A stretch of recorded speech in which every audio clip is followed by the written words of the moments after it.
Okay, so curious if anyone would like to share, like I could call on people, or if you'd like to just just share a few words that come to mind. Hamza. Campaign exposure. Anyone else? Come on, guys. Yeah. Freedom. I love this. Okay. Manage your own time. Stability? Flexibility. Okay. Okay, cool. Oh, yeah.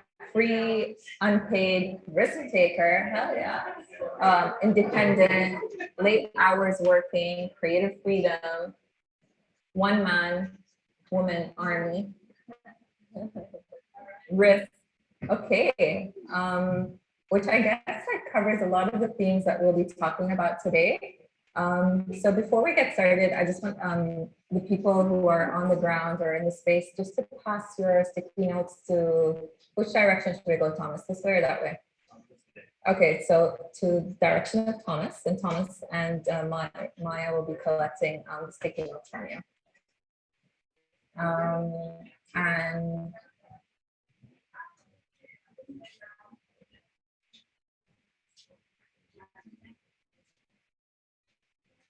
And people online, like keep adding things to Mural. You're more than welcome to keep adding words, projects that you want to work on. We love, we're going to be adding the sticky notes that were created here in the space. We'll be putting it online, so you'll have access to the inputs of the people here as well. Make fun of my hat.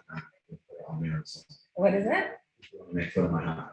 Okay. All my friends like, what are you wearing? Well. Okay, so I guess we'll get started with our chat, which we have a wonderful, so Amal, Gareth, and Nathalie are ATÖLYE community members, so I feel very close to them. But I thought it would be great if we just start with like quick introductions, like what do you do and how did you start your freelancing journey? We could start with you, Nathalie, and just go down the couch. Sure, not a problem. Okay. It works. So yeah, my name's Nathalie. I've been freelancing since the Lehman crash in 2009. So that's over a decade. Usually I had to fall into freelance. I got made redundant. How about that? I got made redundant after the Lehman crash and decided after working in banking for many years that I felt very disillusioned by the sector after everything that had happened, and decided to freelance. And I've had my consultancy since that time, and it's evolved over the years, and I'm sure we can talk about that once we get more questions coming through. But, so that's me in a nutshell. And what I'm doing now is I'm a service designer, but I wasn't a service designer when I started to freelance. So. More to come.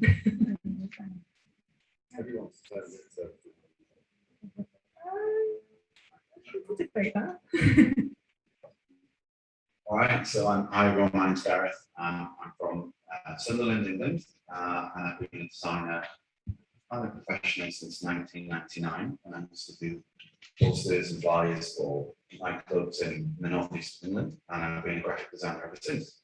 I got into kind of larger scale digital projects and kind of delivering them from the visual and execution perspective, probably in 2012, and I've been doing that since. Kind of revalue like end-to-end delivering complex digital programs. Last year I set up a kind of a small digital innovation practice called ASPIRAtions, which is kind of what I go as now, and work with big clients, small clients, and yeah, that's me. So you started your freelancing journey like pretty recently. I started my freelance journey in 2005 when I, sorry, 2005 when I was in the UK. Okay. Also lost my job, and I started, I really valued my work experience that I got at uni, and I had an idea of trying to give students work experience. So I set up a little studio in my university building, and I ran a small design practice for 3 years, but then I got a job teaching at my hometown uni through that. So started in 2000. Hi, I'm Amal. I have a small design concept where I work predominantly on branding. I've been freelancing for 3 years now, just hit the 3-year mark. I've been in the industry for about 10 years. I always sort of knew that I wanted to do it on my own. And I guess like most freelancers, I was always looking for that perfect timing. And then I thought there's never going to be a perfect timing. So I reached a point where the agency I was working for closed down, and then I was given 2 options. Either I go and I work at another wonderful agency and I had that opportunity, or I just take the leap and try to do it on my own. So I took the leap and formed my own little design concept called Tiny Toaster. I wanted to grow small, hence the tiny, small, attainable goals. And I work with branding, mainly with regional clients, and I've just got my first international clients this year, actually. I work with both private and government. Thank you. I guess like let's get into the juicy and probably the more obvious things regarding freelancing in the UAE. So like here at ATÖLYE, we work with a lot of we have a lot of community members who are freelancers, such as yourselves, and we hear a lot about some of the pain points that they face regarding setting up licensing, visas, etc. I know for a fact that I was asked like a question like, hey Dana, have you heard of this new visa? And I thought I could contribute and help. And I was like, let me go to Google. And I just went into this rabbit hole. It was just impossible to find information.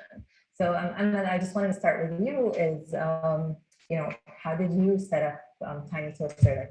What did you go through and did you face any challenges? Legality? Like legality operations, yeah. So I think other than the fear factor, which I think a lot of us face, the legality bit was also like a bit scary. I didn't know who to go to, but then so I approached the free zones and I got my license through them, and it's actually it's very easy. Oh yeah. Okay, you want to say something? Oh, sorry.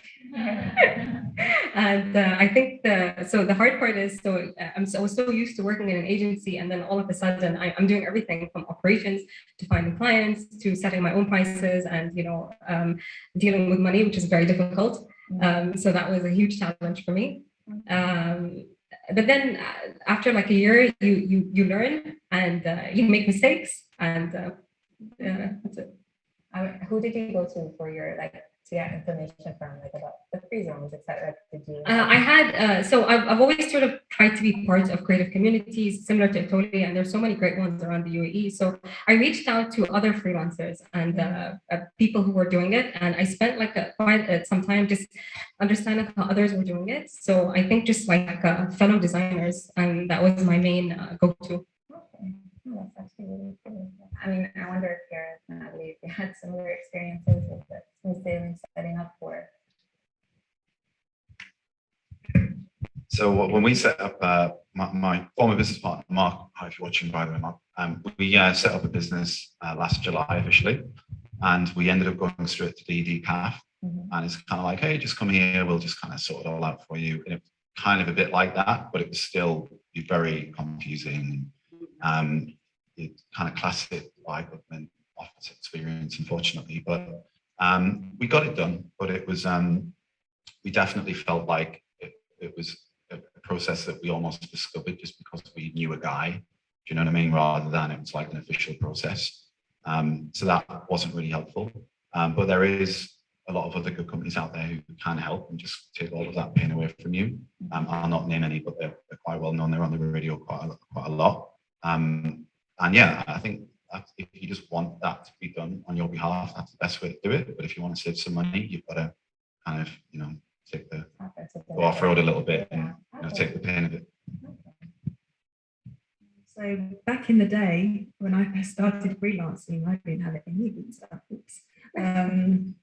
At that time, there was no freelancing, and you could just do what you did and just go into your personal bank account.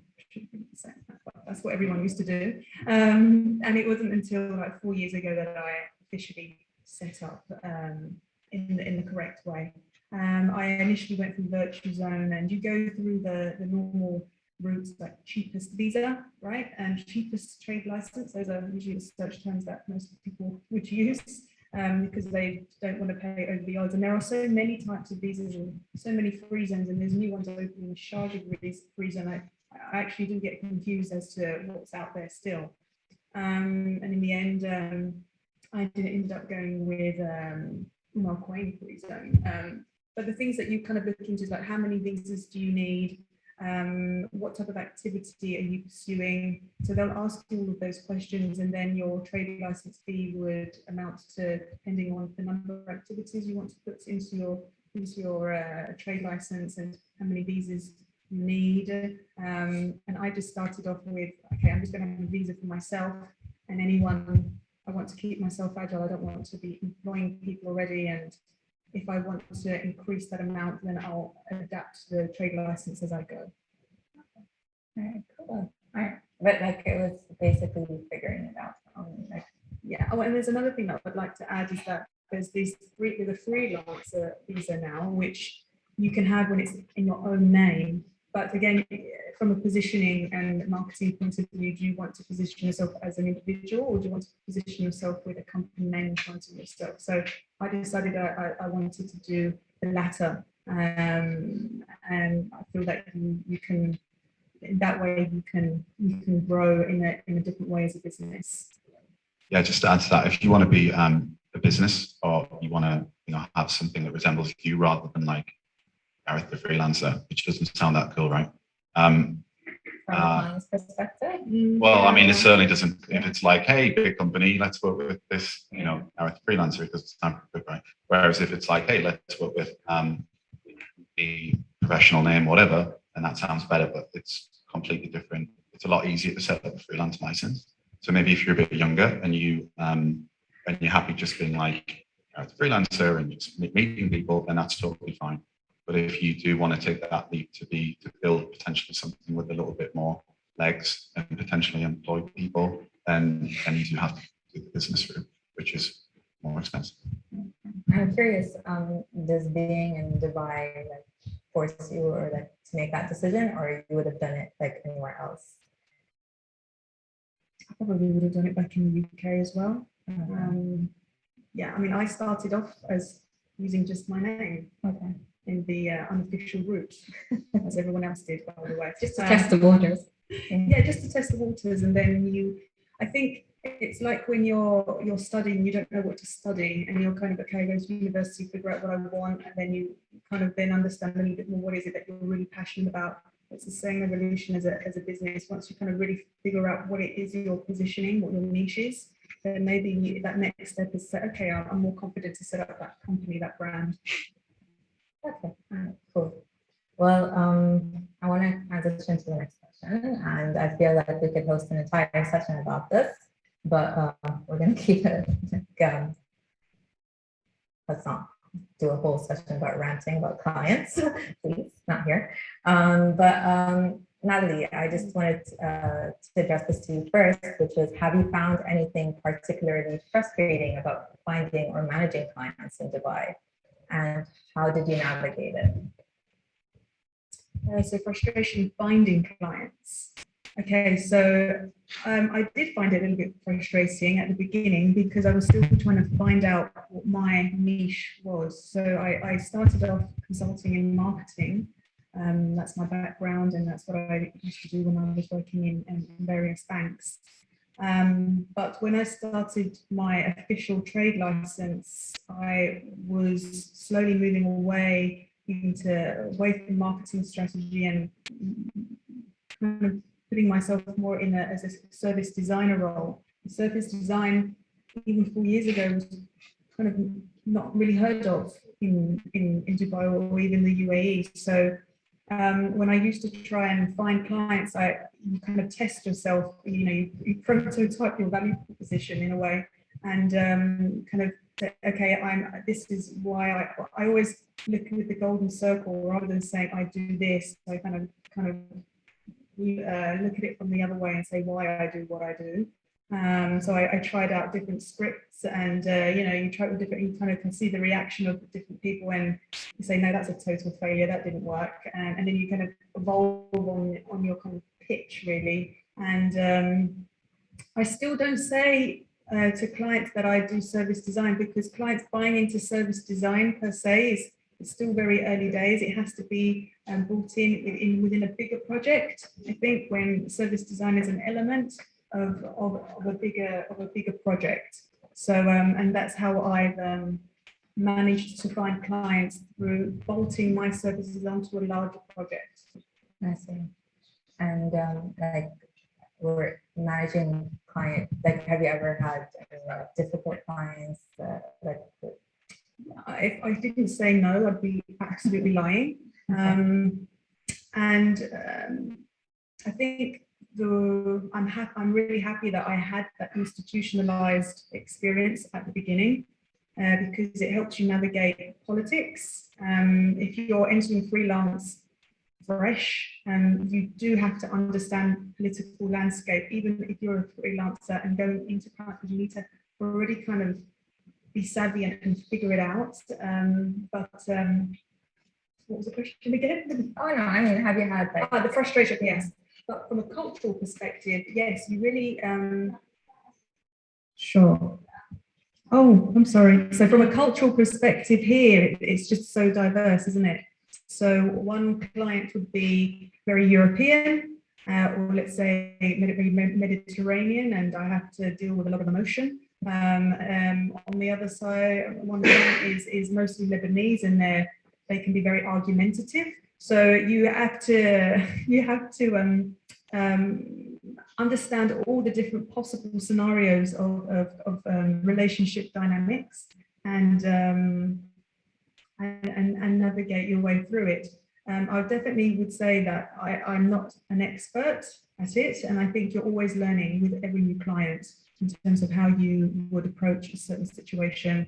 One thing that I have definitely tested and prototyped on myself, and I feel that it's working, is I kind of position myself as, I know it might sound strange, but I'm into tarot and card reading, and there's one particular archetype called the Empress, and the Empress is very much about listening, about having empathy, about having a soft karma about that person. Obviously knows what her stuff, but when you put that, be an Empress, I feel like clients are open up to you a little bit more, and that's what you want. You want clients to talk to you, and you want them to open up, and they'll end up revealing everything outside of the office as well. But that's what you want. You want to gain that trust, and so that's how I put my archetype on when I'm approaching clients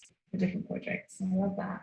Totally taking that. Just to add to that, I think the experience that you get when you get a little bit older and wiser in your career, especially if you spend time in a larger organization, starting to be aware of those, corners of the office and the agendas of people for whatever reason, for good reasons, bad reasons, whatever, is something that you do learn. And I probably learned it maybe a little bit later than I could have done, but it's definitely a good thing to get your head around. I like to think I'm a bit better at it than I was about even 3 years ago. So. Yeah. And I can't imagine, like, when you're working like as a solopreneur, like, if you have a difficult day with a client, like, who do you go to? Like, who do you speak to? I speak to my husband. Yeah. He's a business owner as well. Okay. So then what I would say is speak to other business owners, because to speak to your best friend might not, he or she might give you that emotional support, but you really do need that impartial business angle as well. So if I have to, like, who do I speak to? I speak to my husband purely because of a business owner, but if that's how I would approach it. And I think that when you're freelancing, you sort of need to go in with the mindset that you will deal with difficult clients. And if you sort of go in knowing that and sort of accepting it and expecting it, it helps you not get so consumed in like the diversion of the difficulty. I would also add, it's not necessarily about the client being difficult. It could be that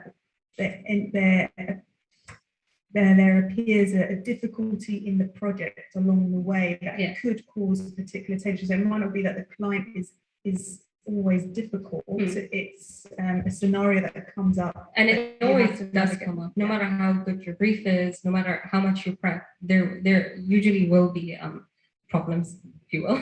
Yeah, I think another skill that you need to have as a freelancer is like relationship management, crisis management. So like when stuff goes wrong, it's really important. If you've got really good visibility on all elements of the project, then that's a really good advantage. But if you're just maybe doing one piece, like I'm designing the brand for the end of I don't know, like an app or whatever it might be, then it's more difficult to have an influence. But if you are more invested and engaged by the client now, more end-to-end, you can play that role a bit easier. And it's a good idea to always, like, I know for me, I try to have a very personal relationships with my clients because I do branding and the core of it is really storytelling. So if you try to, I guess, be a good human being and just be easy to work with, they open up to you a lot easier, and it just makes your life so much more easier if you don't have that mindset of, I think with a freelancer, people have this mindset that it's like authority subordinate, but you're actually going in as equal. So if you keep remembering that you're actually collaborating together, you have a sort of a seamless process with your client. And so like it's the role of the freelancer to like educate, I guess. Educate, because people think if I'm hiring a freelancer, I'm hiring small fish, basically, and we can like rule, but it's not like that. You're just hiring someone, I guess, smaller, yes, but very specialized. Okay, yeah. Okay, I like that. Like, yeah, because we hear that a lot. Everyone talks about like educating the clients. Like, what are the aspects that we should educate them on? And there's this misconception that if you hire a freelancer, you're basically just the reason you're doing it is because you're cutting costs. But I think more and more, especially with the pandemic, people are realizing the benefits of working with freelancer or multiple freelancers as opposed to corporations or huge agencies. That's definitely a big thing now. So I mean, I literally was on a call yesterday and that exact thing. It's like, I want some fresh eyes. I don't want to work with a big company. I want some fresh thinkers. And in nature, being an independent person and having the courage to work for yourself, you'll naturally have a slightly more kind of creative mindset and a more free mindset rather than, you know, the guy who's been stuck in the corner of a big corporation for 8 years and it's just there to keep quiet and keep employed, you know, to pay his bills for his family, right? That's fine. Some people got to do that. But yeah, there's a big need for fresh thinkers and independent agencies right now. Because budgets are tighter, right? So people need to do more with less. But with that opportunity in mind, I would definitely say with that you need to foster in that trust element very quickly with the clients, because yes, there is a need for freelancers, but how can you show and demonstrate to the client that you're trustworthy from day one? So that's something very important, because yes, there's a need, but also they always have a risk element because they've been so used to working in a different way. So they're breaking out into working with an ecosystem of freelancers, but make sure that the way that you conduct yourself is in a way that they can trust you and trust you to deliver.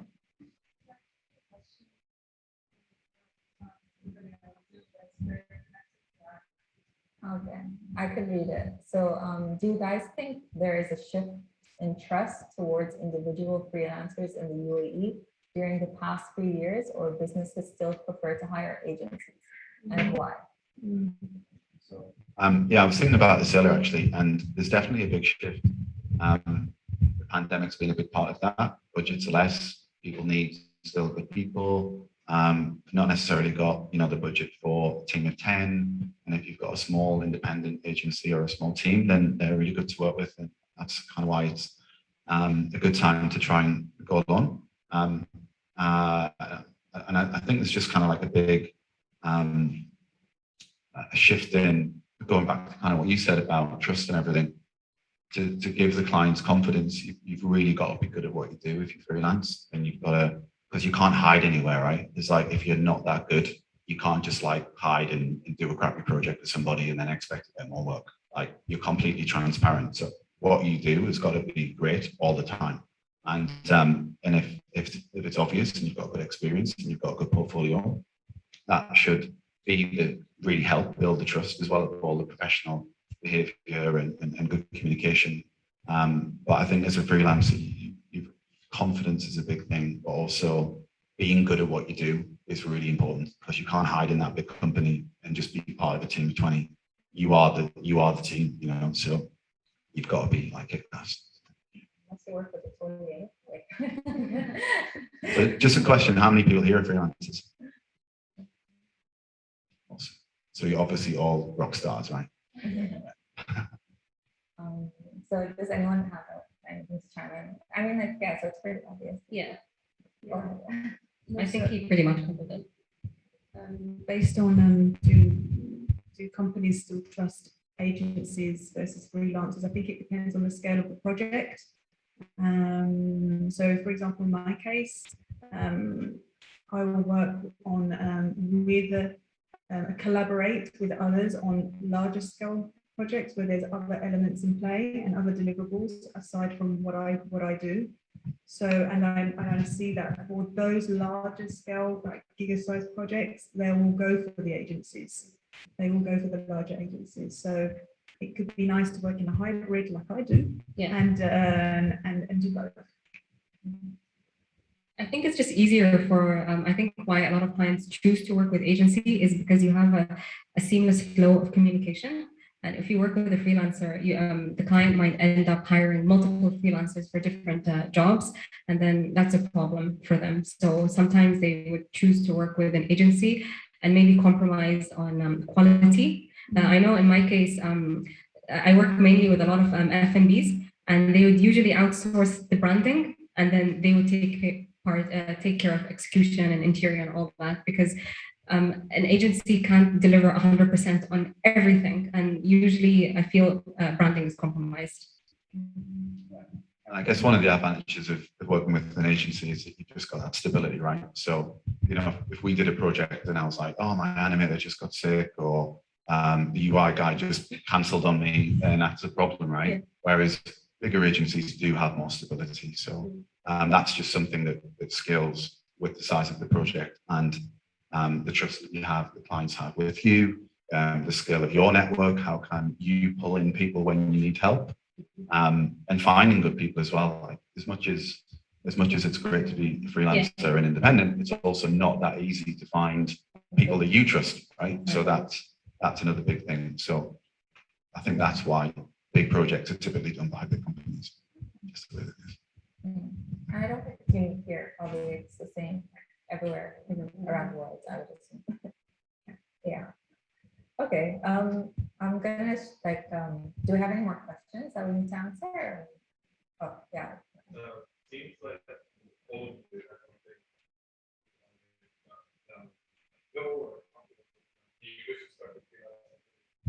No. No, because I feel that all the experience that I garnered working for large banks, I felt it was a really good, an amazing learning for me, and I took what I take from that. I don't think I'd be as an effective freelancer today. Personally, everyone's situation is different, but I'm glad I had that institutionalized experience prior to me being freelancing. Me too. I think that if I hadn't had that 10 years of agency life, I might have been a little ignorant of how the whole process works.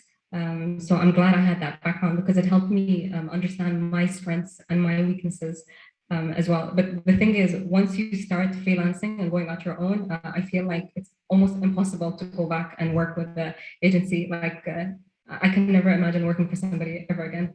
So it's sealed. Is that for you, or? Yeah, I mean, even when I was working in the banking scene, which is quite conservative, I always felt that I was a little bit of a rebel, a fish out of water, I would say. So I always conflicted with the authority. I was a creative in a very much conservative environment. So, but I'm glad that I did that and moved on. Just to add to that, I think it's a really good question because I've been made redundant a few times and I've been sacked quite a lot of times. So it's kind of just irritated people after a couple of years.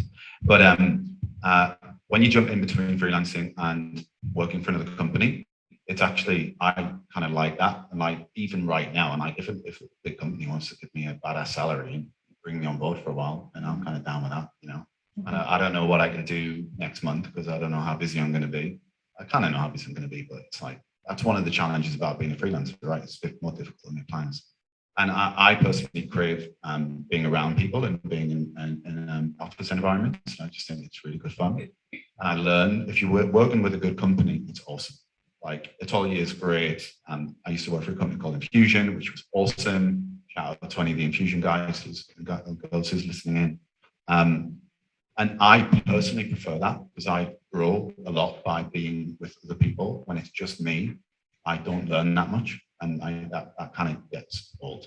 At the same time, it's great working for yourself. And if you're busy and you have a good month and you make loads of money, it's awesome. So I'm kind of comfortable in both. Yeah. Gareth, I wanted to ask you a quick question. I just want to shift the conversation and move it forward. So I know that you through Asset Social to bring people from the industry together who actually could be competitors. So like, why do you do that? So basically, first of all, we've not thrown it for a while, and you guys are probably bored of me saying I'm going to organize a new one, and I've not yet, but it's been something to be fair. So, but we're definitely going to do another one. Like I was in Knox at about 3 a.m. in the morning, like about 2 weeks ago, and I was like texting Lee, I'm going to organize it 2 weeks, definitely. And then I had a really bad hangover the next day, so we didn't do it. So, tell people what Asset Social is. It's just like a social gathering. So me and my former business partner Mark have similar circle of friends and similar business friends. So we were like, hey, let's just meet on Thursday and we'll invite a few people. And the next thing you know, we've like designed posters for it and put out invites on LinkedIn. And next thing we had like 40 people attending, and we designed our own cocktails. We kind of made fun out of all of the big management consulting companies. And we made our cocktail like the best and the cheapest, but all the other ones were really expensive. Loads of people came. And to answer your question, it was just about getting the industry together and anyone who wanted to come down and just mingle with other designers, kind of a little bit like this. But have like zero agenda. So just have some drinks, hang out, and just meet people. Because you know, when you go to these company events, they're always like sponsored by someone, and it's like whoever's paid the most money to sponsor them. And the guys speaking are always like the MD of the company who's paid the most money, or like the executive creative director of the agency that's paid the most money, and they just talk shit, really, right? And it's like we just wanted it for normal designers and normal people who didn't pay money to come down. They just came down to meet people and talk about design. So that was it. We did one at Christmas, and that was fun as well. We did it at Aprons and Hammers, and then we're going to do another one, and it's probably going to be at Knox. So if you want to come, everybody's welcome. Well, so like it just sounds like it's a way to, I guess, create like a sense of like camaraderie, community, and also build a network, which Amal like earlier like touched upon, that if it wasn't for your net, like the communities that existed, maybe it wouldn't have been as smooth starting up China Toaster, etc. So I just want to so is finding community important to you? Like, it's so important because I think something that a lot of freelancers they underestimate is being a freelancer can be quite lonely, and if you're just stuck in your own head, your ideas get stagnant. So I know for me it was so important to be surrounded by other creators, just to see what other people were doing, because that's where like a talent exchange happens, and it also gives you an opportunity to collaborate with other people and just see what's happening all the time. It becomes, I mean, I know a lot of people think it's like a dream, you know, to sit in your bedroom and just do your own thing the whole day. It's really not. So and if you're not self-driven by your own personality, you tend to then slack So communities like these were so important because, you know, they put you on the radar constantly. You take part in events, networking, not just empty networking, but you really get to know people, and it makes you relevant all the time. So I think it's healthy to sort of share your projects, because even some people would tell me you pull in different people and you don't mind exposing who you're working with. And I think it's such an unhealthy mindset. It's so healthy just for everyone to know who you're working with and what you're working with, because you become part of a community. Yeah. Yeah, I think this is what ATÖLYE is doing is really good, because I feel like I've got work friends, right? And that's cool. So if it wasn't for that, I would literally just be stuck on Panjamera and like never leave. So so this, yeah, it's cool. And that's kind of why we did our thing, and you know, just to give people an excuse to come together. And you guys are obviously doing it on a more kind of established way, which is awesome. So thank you. Thank you. This is not about me, it's about you. That's what So I got used to working on my own. It takes time, and it's a process. But at the same time, I was definitely missing. I wouldn't necessarily generally say people around me, because it depends on the type of people. And I had gone to different workspaces, and I do get affected by the environment, and there were some that just, I didn't feel it for me. I thought it was pointing me being here.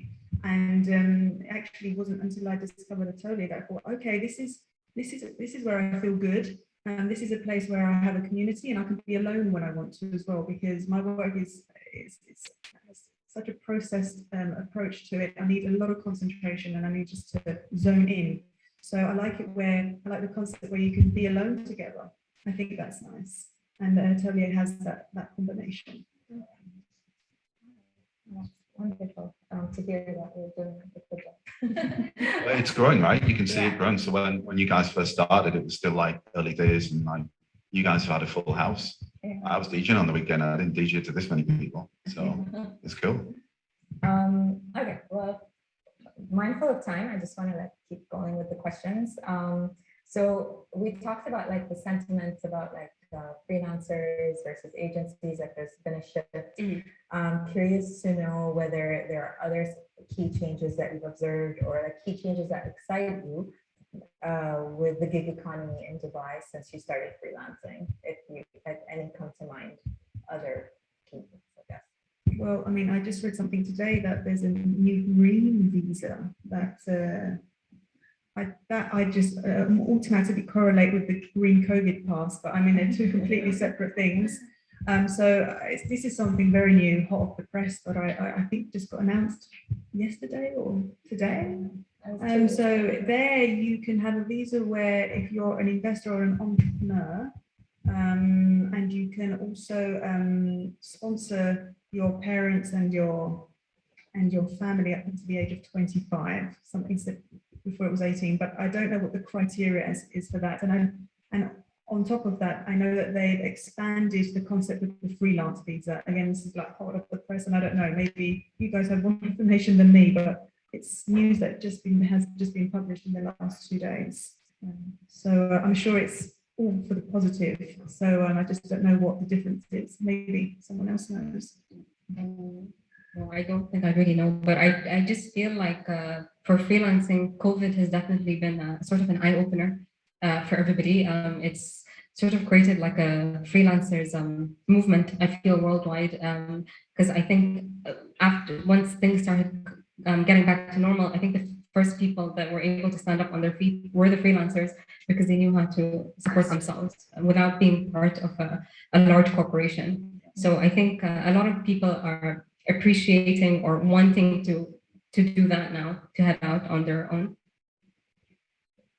Yeah, agreed. I think again, if you're a freelancer, you've probably got a certain mentality, and you can survive when you need to, right?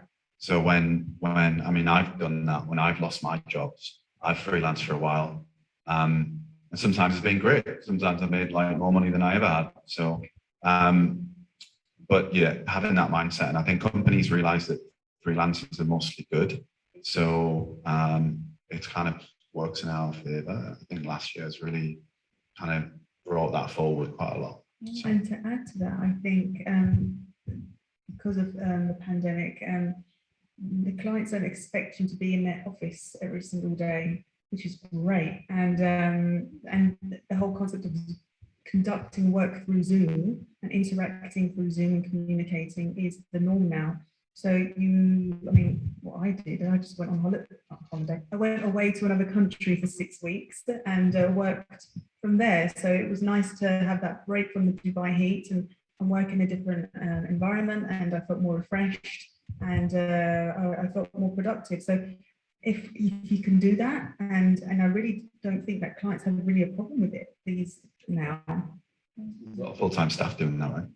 As well. Yeah. Yeah.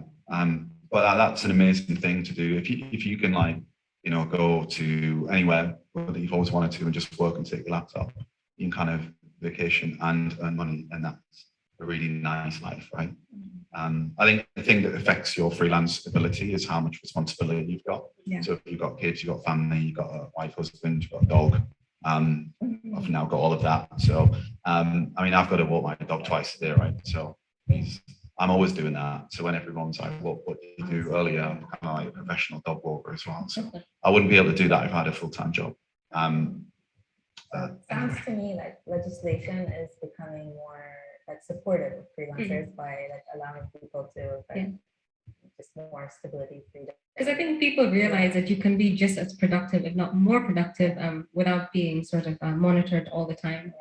And then COVID also. They're even actually with this whole announcement, you can also do part-time work. So students now from 15 can work part-time. That's great. That's what I used to do when I was back in the UK.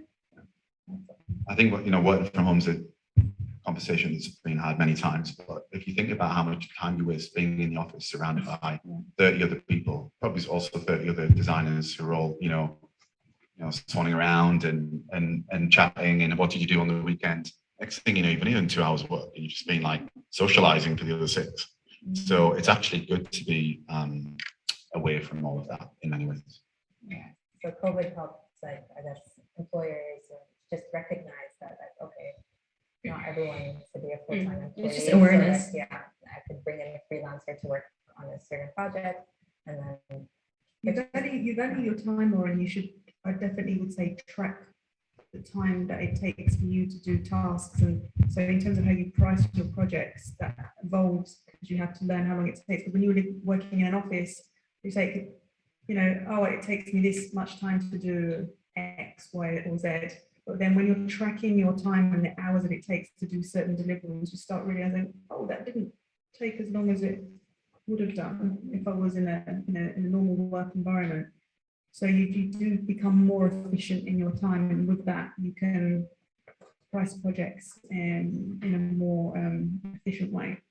I think one important the thing I really struggle with is when do you shut off for the day, right? So I'm always like in my laptop on my laptop in bed until like 12 midnight, and there's always something to do.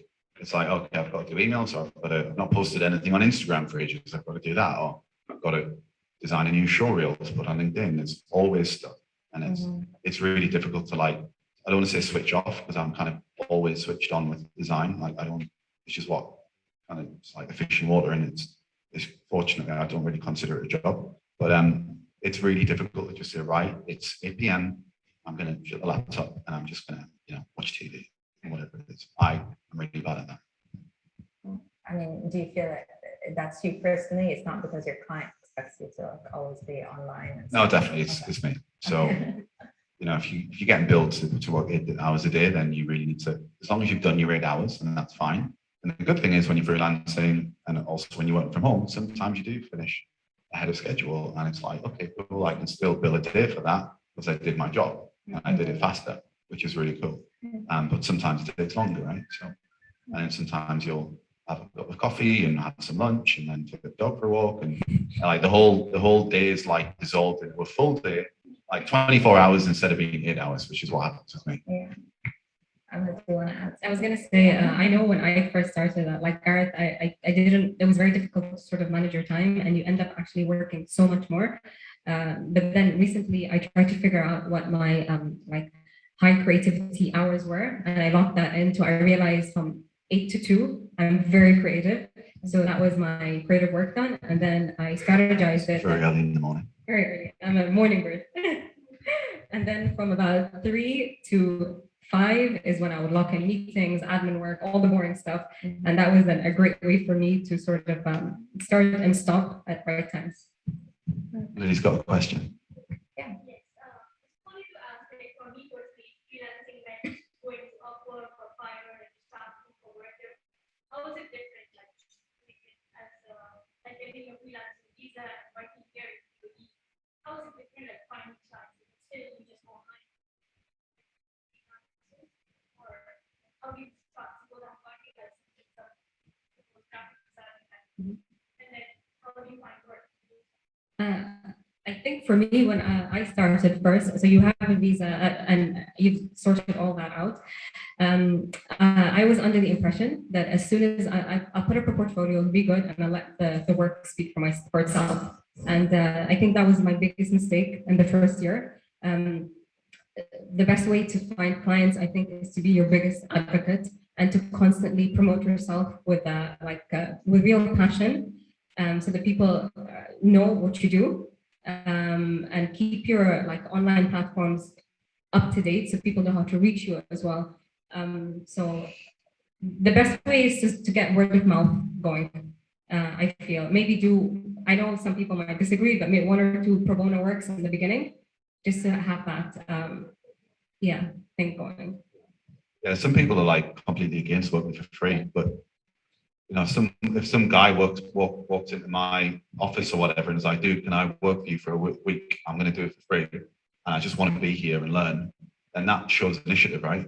And there's this kind of thing now. It's like, oh, we always pay people, and I'm not saying don't pay people money, but if somebody is passionate enough to work for free, that is awesome. Like I would work in any agency in the world for free just to kind of get to have that experience. And so yeah, I think. If sometimes you've just got, I don't do that now, but like if you're young, if a guy knocked on my door and I was like, can I design some logos with you? I'd be like, come in. You know. I think that was a question here. Yeah, just Nathalie wants to add. I was just going to add a caveat to that. I'm not so for working for free because I did it, and For how long did you do it? no, I didn't. I did a couple, just one project for free. You're in a slightly different corner of the business. Yeah, slightly different, but I would say I'd add a caveat to that and set boundaries, because yeah, I'll work for you for free, but the expectation of a client to work for free will be very different to what your expectation is to work for free. So I would say set the boundary and the expectations of what that means working for free.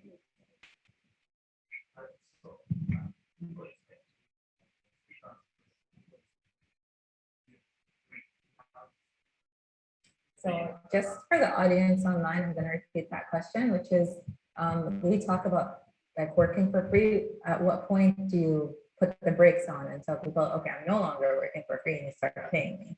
So I think it varies, right? It depends on how far you are in your career, what your reputation is, how good you are, how eager you are to work with a certain agency or on a certain project. But ultimately, nobody should work for free.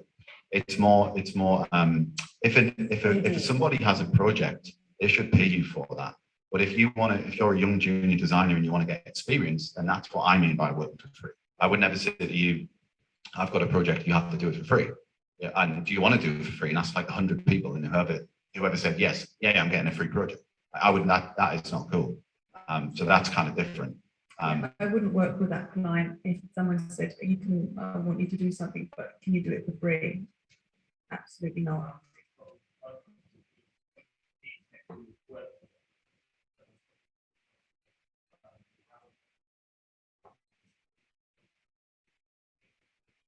No, that's bullshit. Don't do that. They're not the right client. Yeah. So when you say, so how do I buy my food on the weekend, or like now, you're not paying me any money, then that's just not cool, I right? think just how do you stop it? Just be honest, call them out of it, and most of the time they'll be embarrassed because they wouldn't know how to justify it. because they'll make you believe they're doing you a favor, but they need you more than you need them. I mean, ultimately, if you're good, you should probably, if you're a freelancer and you're good, like people should be able to see that very easily. So if a company's asking, again, if a company's asking people to do work for free like that, then that's like not good. So just say no. No, you have to. You come and work for me for free, John. And I think it's important to, I mean, obviously there's always a confidence issue, isn't it? When you're in your country, in your case, you're working before, so you already have experience, right? So but there's always, confidence, like, should I work for free to try and get momentum? But, you need to value yourself and believe what you're good at, and that's what you need to push to the client. And if the client wants you to work for free, they're not the right client, and you need to move on and think to yourself, I'm going to find a client that's going to be the right one that will pay the amount that I'm worth.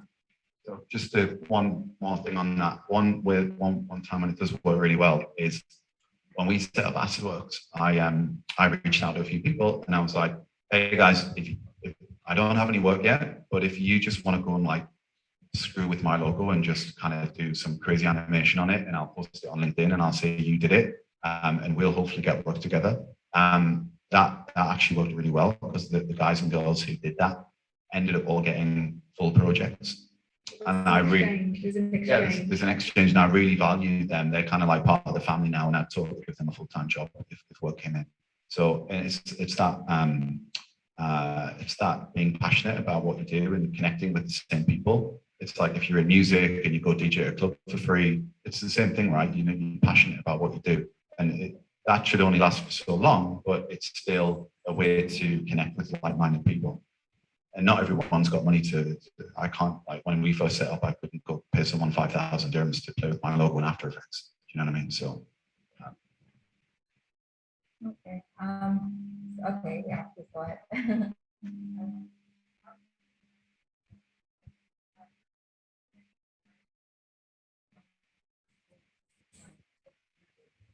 So just for people online, the question is, how do you manage your, like if you have clients?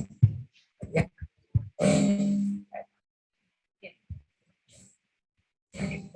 I don't know if that's me. Is that okay? Yeah, it's a good problem to have. I think it depends on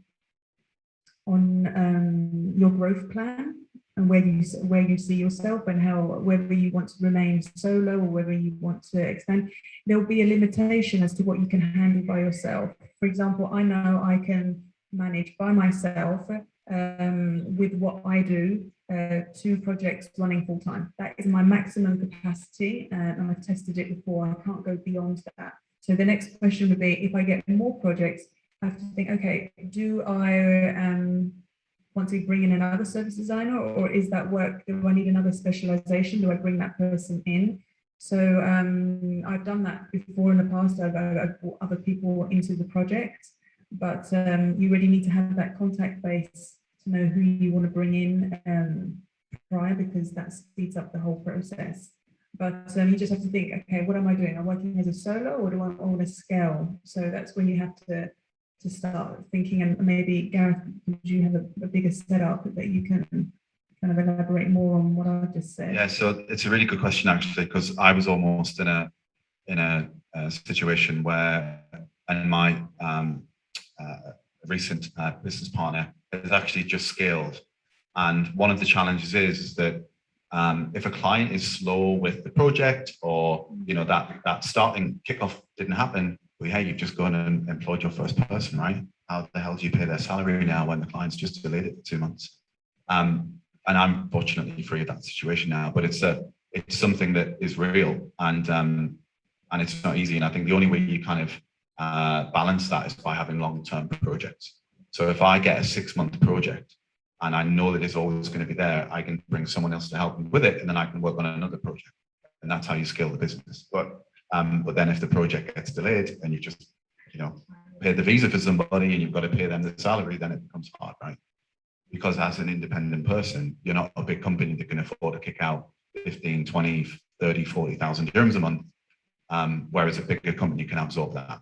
So I've got mad respect now for anyone who's grown a business to like 5, 10, 20 people or more, because it's really, that initial climb is really difficult.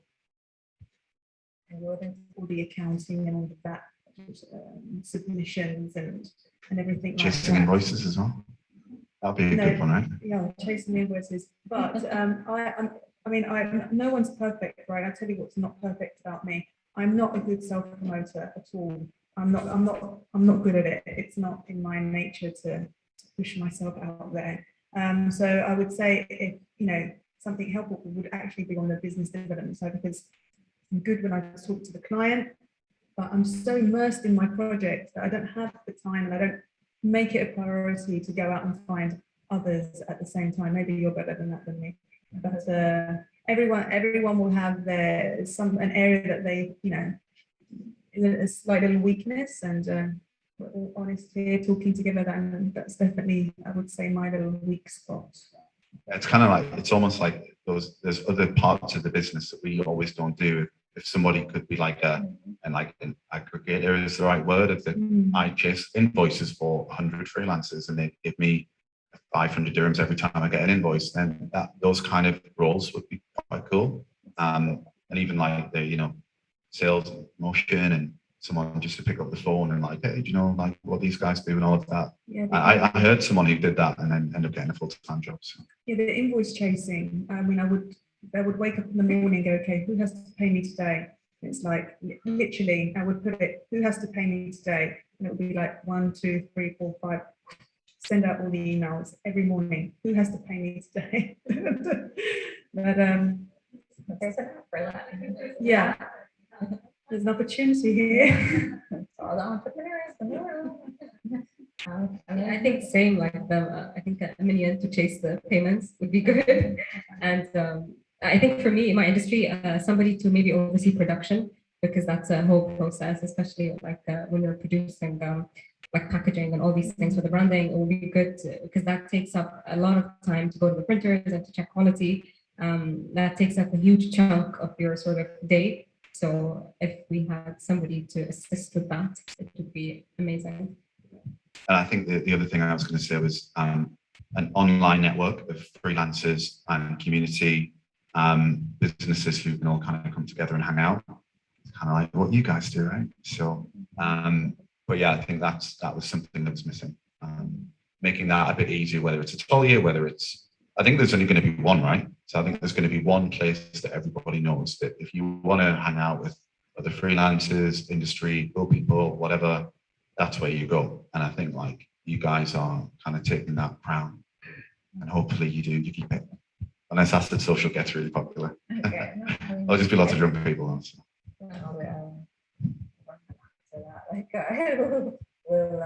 I mean, like we're one of the communities. We definitely want to help freelancers with PD. I don't know about chasing invoices, but we could talk about it. Yeah, the idea is to build a network and like find your people, and like, you know, we talked about building a network of like freelancers that you know that you could trust, and we're trying to build that among our community members. So we ask like you guys when we need people as well, right? So yeah, it's kind of, that's already happening as well. Yeah, so yeah.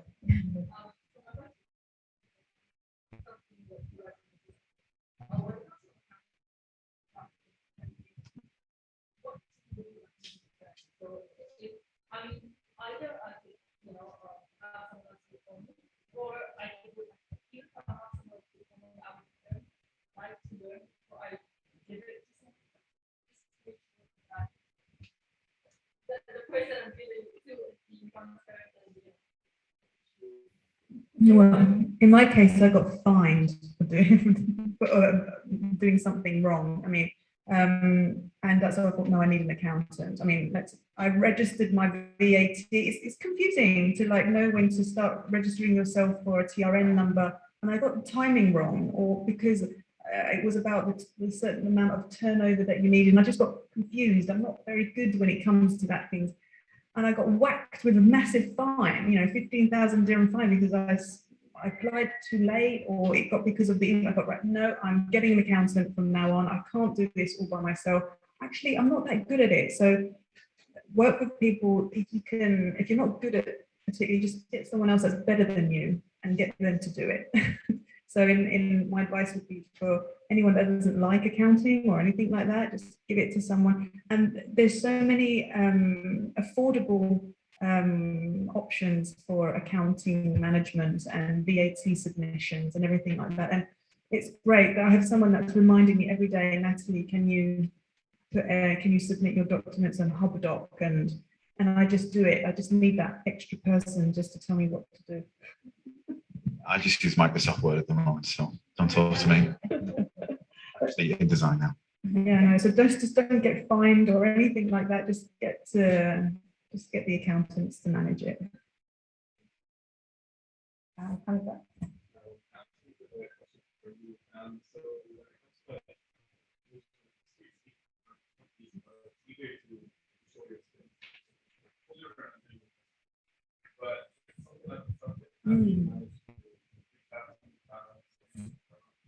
I think that's a really good question, actually, because seeing something visually, you get an instant subjective reaction to it, an emotional reaction. So I'm sure that you can elaborate on how reaction of people when they see your portfolio, etc. But from a consulting perspective, and especially service design, where it covers end to end, really. So it's, you know, it's business strategy, market strategy, organizational design, design thinking. There's so many elements to that.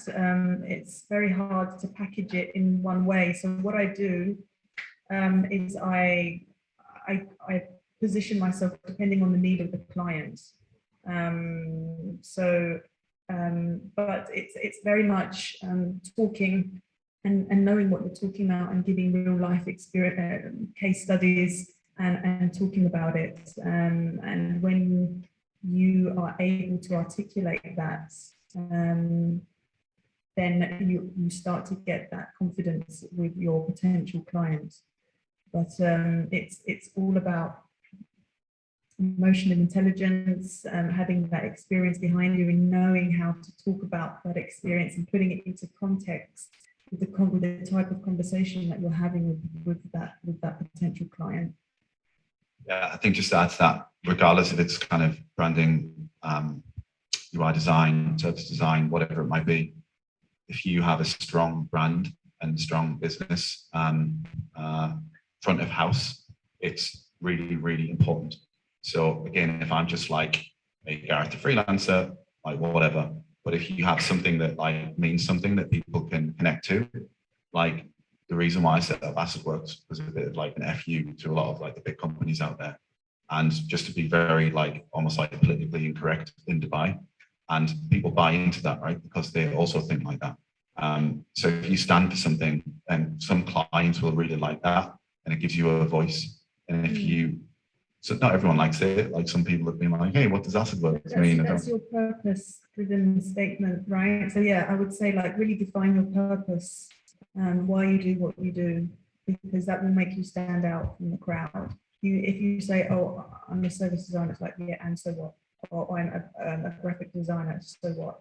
But if you elaborate your pitch into why are you a graphic designer, and create and deliver your own personalized purpose, that will stick emotionally and psychologically in that person's mind. It's scientifically proven, actually, I believe. So I'm just going to take one more question from like the online crowd. So you like the yellow one? Yeah. Okay, so we'll do, what was the most creative and rewarding, not money, project that made you so proud? If you could share. I know for me, I think because I enjoy working with F&B, there is a project, there is a cafe in D3 called One Life. And I think branding that was the project that made me most proud, because the clients were so much fun to work with, and they were all about like, you know, intelligent storytelling, and it's so open to like creative ideas. You know, the whole idea of that brand was to to sort of create like a visual guide that would reflect the vibe of the place. So like we went crazy with like colors and animals and stuff like that. It was just so much fun because it didn't feel like a job. It just felt like, you know, going to a happy place every single day. So I think that was my most proud project.